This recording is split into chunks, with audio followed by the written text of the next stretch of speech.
Welcome to a French Collection podcast, a go-to podcast for everything on France, hosted by me, Annette Charlton. With guests, candid insights into living in France, travel discussions and more, our show will transport you to the land of cheese and croissants. So now let's dive into our next episode. Hello and welcome to the latest podcast from A French Collection. I'm Annette, I'm your host, and I'm also the creator of the blog A French Collection, which is a blog about France and all things French. I also have a Facebook page and Instagram of the same name, and you can join my community over there if you would like. But thank you for joining me right here, right now on the podcast. Today's podcast is going to be about decorating your home with French antiques and vintage items. So if you're new to my podcast, you may not already know that I'm an Australian. I live in Australia and I also live part-time in France. I have a house in the department number 22 in Brittany in France. And so decorating a home with antiques and vintage items is something that I've particularly enjoyed as part of my life in France. Part-time life in France. So let's have a look at decorating your home. Now, whether you've got a house, a manor, or you've even got a chateau in France, part of the fun of living over there and having a home can be the decoration of it. There's a greater abundance of antiques in France and much easier to find, locate and buy than here in Australia.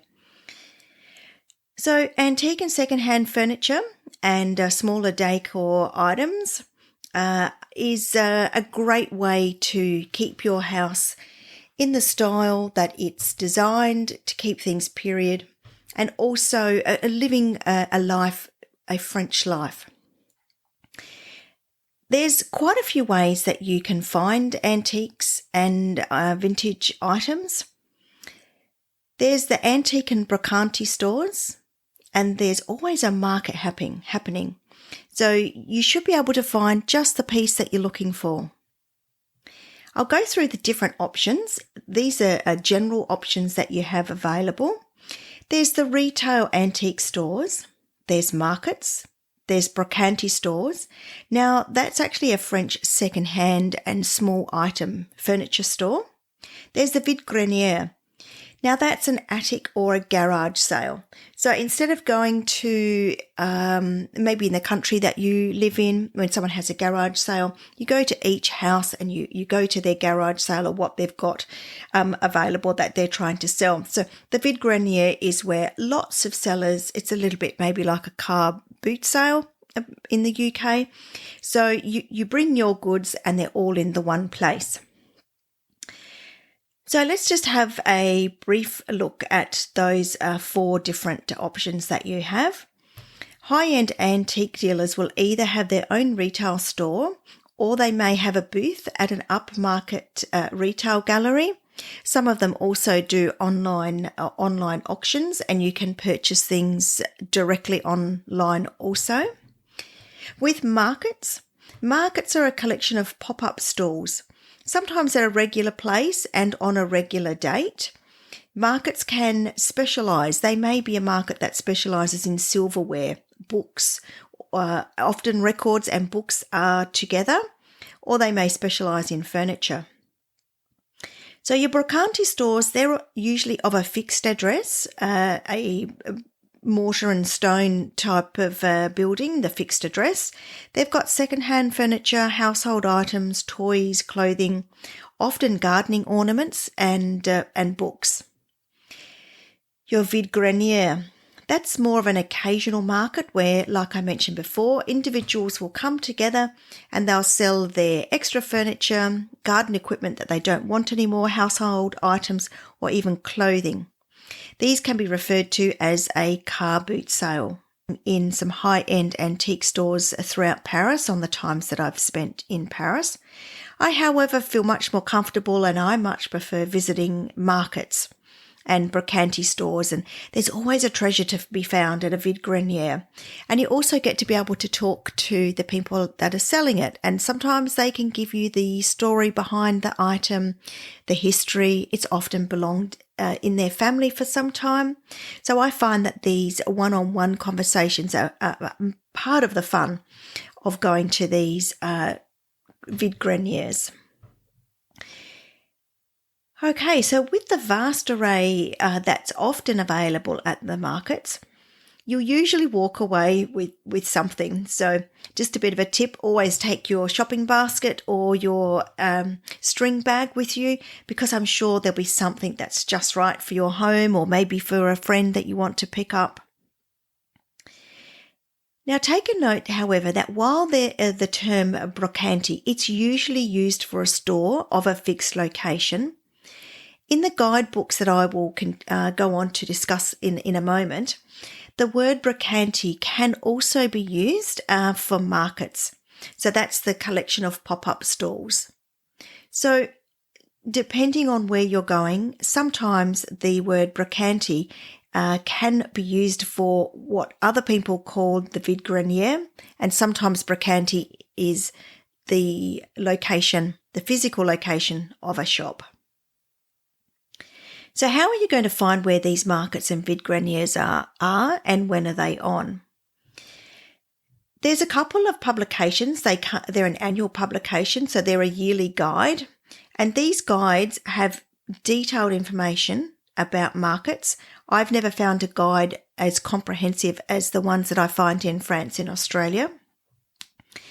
They're quite easy to find. They're readily available at large supermarkets or supermarché, such as Carrefour, Intermarché. They're in the magazine section, and I've also found them at newsagents. The two guides that I've used in the past are L'Agenda de Brocanti and the Calendrier de Brocanti and Vide Grenier. Each of these guides have got about 300 pages each, so they're quite comprehensive. And you wouldn't believe it, the 300 pages only covers the region of Brittany, where my home is.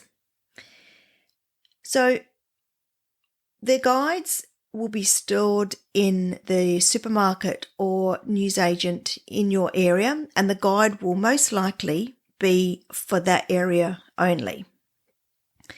300 pages is quite a fair bit. So all the departments, we'll use Brittany for an example, all the departments within Brittany have separate listings, and they're listed in date order from mid-January through to mid-January the following year. And every event for every day is listed. The new publications come out early January, so you'll need to wait for each new year for it to become available. I guess you can see by this that the French take their markets quite seriously, because these are widely produced professional publications that are in vast numbers and quite easy to find. Because they're regional, you'll only be able to buy the guide appropriate for the region that you're located in or visiting. So if you're looking for a market and you're going to use these guides, the L'Agenda is usually with a bright yellow cover, and the Calendrier de Brocanti is quite a bright orange colour, so they're easy to see on the supermarket shelf. So what you'll start by doing is you'll get the guide first for the region that you're in, find the date that you are going to be available, or that is the next available date that you have time to go brocanting or shopping. Find the towns or villages that have markets on that date, and then you can have a look at the specific markets that are being held. So whether it's a book market or a postcard, a silverware market, and then you'll actually even be able to see how many stalls they anticipate that'll make up that market. So you'll have an idea whether it's a big enough market that you're interested in going to. Each guide also has a website, and that website is updated regularly. Because the books are printed up a year in advance, so checking the website is a good idea. The website also has maps and it has GPS coordinates. It has everything to make this super easy for you. I use these guides in conjunction to checking online. You can get the street address and it's then very easy to pop it into your GPS, and you can also check out the map for instructions. So if you would like to have a look at the photographs that I've taken of these particular guides, you'll be able to see all the different screenshots that I've taken also from the online service. I suggest that perhaps you go to the blog, which is A French Collection. So you'll find the blog at www.afrenchcollection.com. Pop in or search for markets, search for antiques, search for brocanti, and it will take you to the blog post, which is called Finding Antiques and Vintage Items. And then you'll be able to actually see the screenshots, so you'll know exactly what these guides look like. So in addition to the guides that are very, very helpful, there's also newspapers. The local newspapers will list private sales. There are often deceased estates or closing down businesses that advertise, and is often a bargain to be found there. There's also private attic sales. So if you're close to an area, grab a newspaper and see what's locally on. I've also found that posters are often displayed in village stores, general stores, not so much big supermarkets, but your small stores or in villages in your tabak. Posters are often also attached to power poles, and they tell you of upcoming local events. So keep an eye out for that, take a note of the date, and then you can go to that market. Word of mouth is sometimes the best way to find out about smaller shops. I call them a bit like an Aladdin's cave because sometimes you go in a rather nondescript doorway and it just opens up to so many treasures. Your eyes just seriously pop with the copper and the gold and the shining crystal and maybe some chandeliers and beautiful old artwork. Sometimes these stores, like, you can hardly walk around and they're so stuffed full. There's one in my area and it's stuffed quite literally from the ceiling to the floor, both with what I call treasures and also some junk. They will often be in quite a small little village, so get the suggestions from the locals as to where they direct you to. Each person will have a preference of where they want to send you, but I'd give it a go and find out when they're open and utilise that word of mouth option. Of course, the internet. The internet is great. You can also go to tourism office sites, the websites for your local area, the tourism site. Travel and niche French blogs often have lists of markets that are on. There's also books. I've got quite a number of books that cover the subject of markets and fates. They're fabulous, but they won't always be up to date. So they will be fantastic for markets that are very, very regular and markets that are held regardless of the weather and external circumstances. I find usually for the smaller markets that the yearly guidebooks and the websites are a little bit more up to date. But as far as mainstream books go, my favourites are The Markets of Paris by Dixon Long and Marjorie Williams, and the other book, Markets of Provence by Marjorie Williams. There's also apps. I've found apps to be quite helpful. They are far and few between, but they can be excellent. The ones that I've particularly used is Vid Granier's and Brocanti's by Lifestyle. It's a very interactive app. It allows you to tap on the map of France, which is the home page. You can then tap on the region that you're going to be travelling in or that you are in at the moment. It will show you that area in particular. It will then come up. The app will show you the upcoming market dates. You can then tap on a market that you choose. the map will then come up of that very specific market. And then you can tap on the itinéraire button and you can get directions on either how to walk there, drive there, take public transport, or ride there. So I would suggest if the apps interest you, take a search for apps on your phone or jump back onto my blog. I've got some screenshots of some apps that I found particularly useful there, so that might help you. So if you missed that before, it's afrenchcollection.com.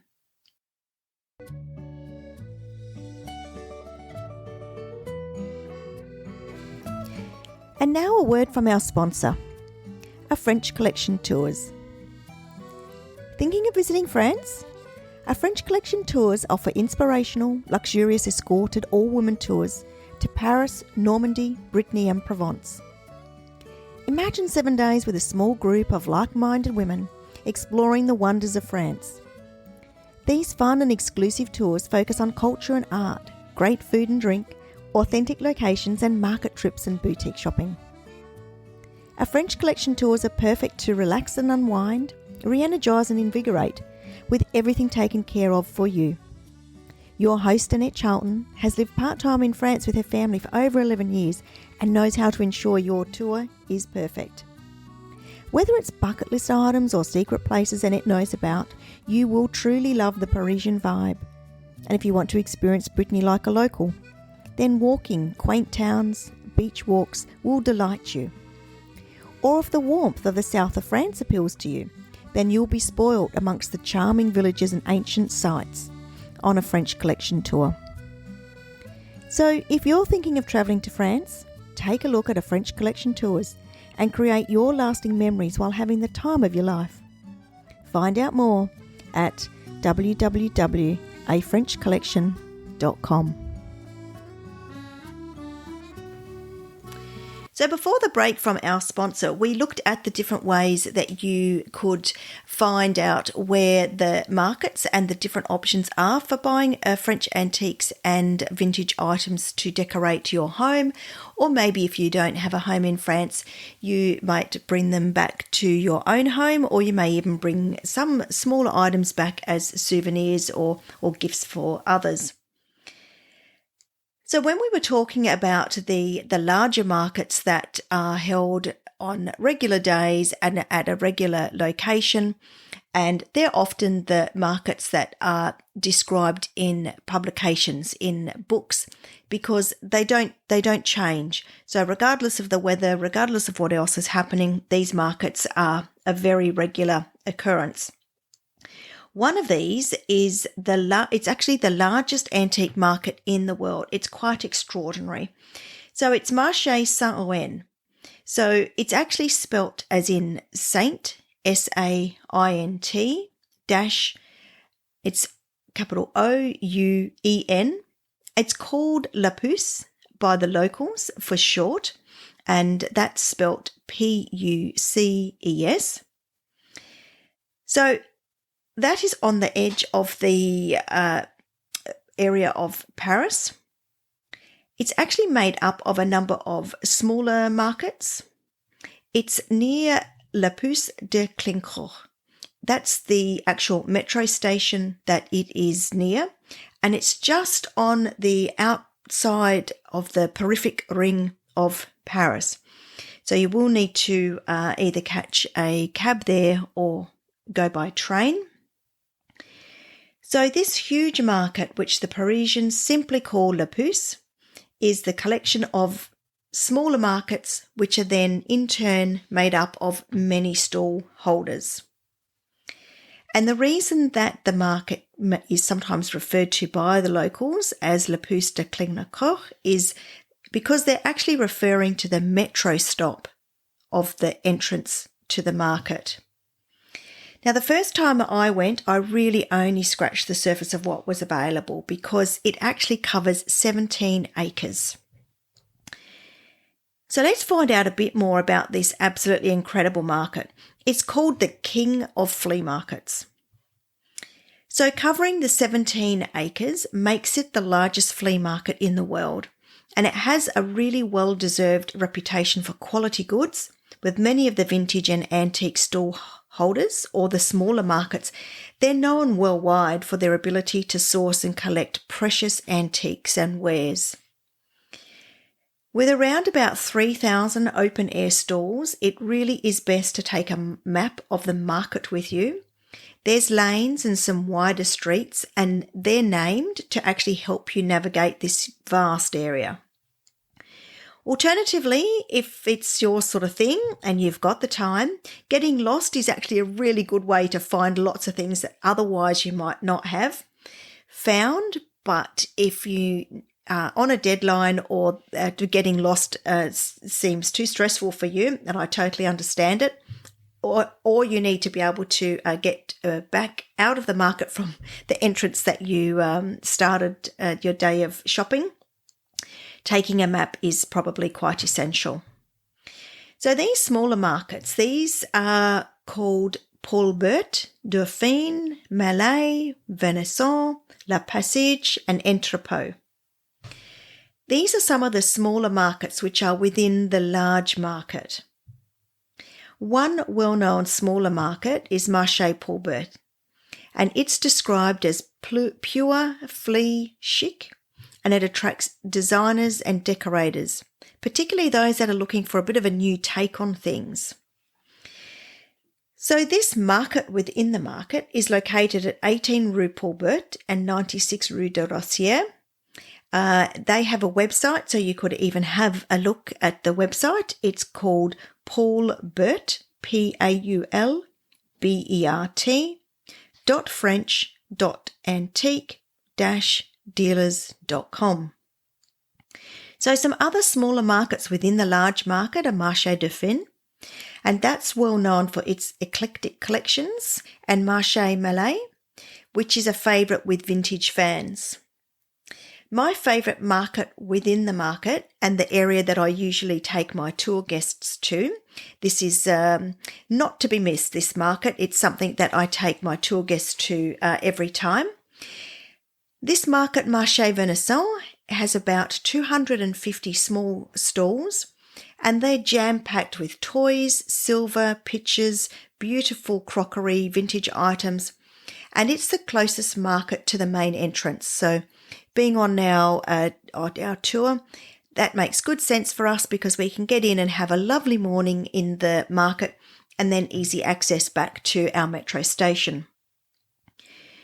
So if you're looking to decorate your home with books, books are a wonderful way of decorating your home. And of course, if you have a house in France or you like the French style of decorating, having things that have a patina to them or have a history to them are a really great way of bringing that French lifestyle into your home. So if this is the case and you're looking particularly for books, postcards, or vintage clothing can be hung up and displayed in your home as well, particularly in armoires and wardrobes, then I suggest that you head to La Passage. For bulkier items, so if you're looking for mantelpieces, bookshelves, or even stairs, then Marché L'Entrepôt will be best for you. So after some time at the market, eating is often on your mind because it can be quite some distances that you go walking if you're exploring a large area of the market. So, hunting for the antique furniture, there's ceramics, bronzes, silverware, books and the other objects. It can keep you really busy there, but there are toilets and cafes that you can refresh yourself at La Puce. Chez Louisette is one of the restaurants there. It's quite busy, and because there are a number of places to eat, but they fill up quite quickly. So I would suggest perhaps heading there for a slightly before or after lunch. If you head there a little bit earlier, you're sure to get a table. At Chez Louisette, there's a live entertainment, there's singing. It's quite an eclectic but wonderful place to have some lunch. Café Bert on Rue Paul Bert is another good option to stop for a coffee or a bite for lunch. With most antique markets that are open for most of the days of the week, if you plan to go on the weekend, it's best to make a really early start. If you're looking for a bargain, a Monday is probably the best day for you to go. Stall holders start to think about bringing new items in ready for the weekend, and so they often have to make more space. So then there's the Monday bargains starting to make space for the next coming weekend. If you buy large pieces of furniture, many stall holders are quite happy to arrange delivery and even international shipping. So don't be afraid of the larger pieces. Have a chat with them and see what you can organise.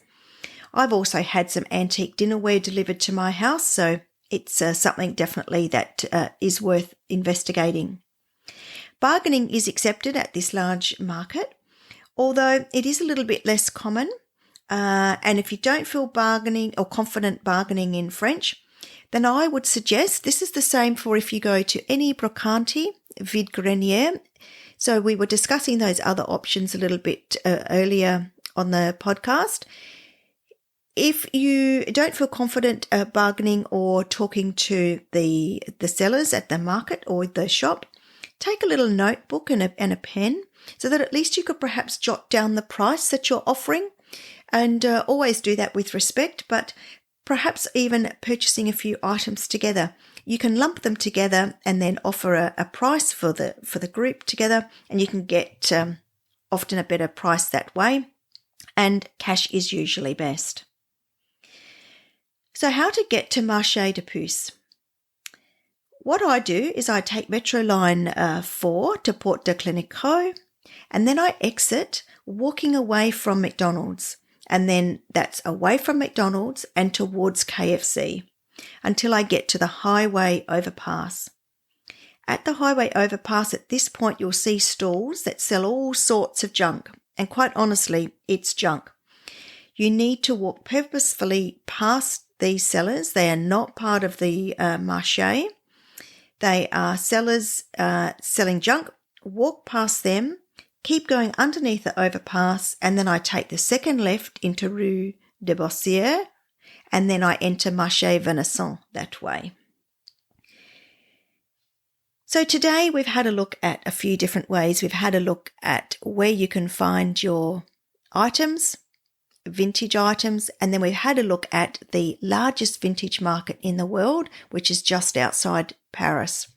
So I hope you've enjoyed this little foray into decorating with antiques and vintage items. And if it's something that appeals to you and you would like to do that on a tour in Paris, then I'd be delighted if you would like to join me.